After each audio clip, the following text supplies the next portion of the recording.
Penerbangan pesawat Lion Air JT797 terpaksa dibatalkan karena sayap menabrak Garbarata Kamis 26 Januari. Kapolres Merauke AKBP Sandi Sultan mengatakan pesawat menabrak Garbarata saat berputar untuk terbang ke Jayapura. Kejadian tersebut terjadi di Bandara Mopah, Merauke, Papua Selatan sekira pukul 9 lebih 10 menit waktu Indonesia Timur.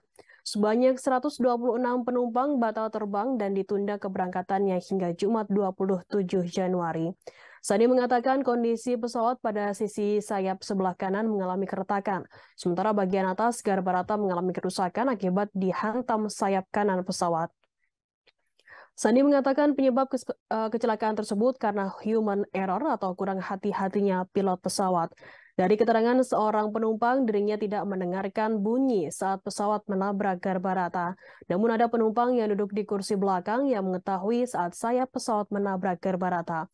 Seorang penumpang lain bernama Yanti yang hendak menuju Yogyakarta juga mengaku melihat kejadian tersebut. Yang mendengar satu di antara penumpang yang berteriak sayap kanan pesawat menabrak Garbarata.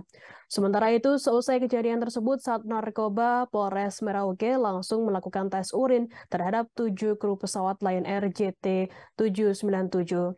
Kepala Sat Narkoba Polres Merauke AKP Ishak Orontulalo mengatakan ketujuhnya terdiri dari 1 orang pilot, 1 kopilot, 2 pramugari, dan 3 pramugara.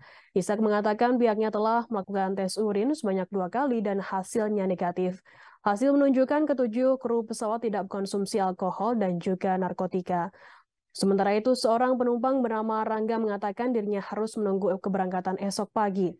Penumpang pesawat yang beralamat KTP di luar Merauke akan diberikan kompensasi berupa penginapan di hotel yang ada di Merauke. Sementara penumpang yang berKTP Merauke diminta untuk kembali ke rumah masing-masing. Terima kasih sudah nonton. Jangan lupa like, subscribe, dan share ya.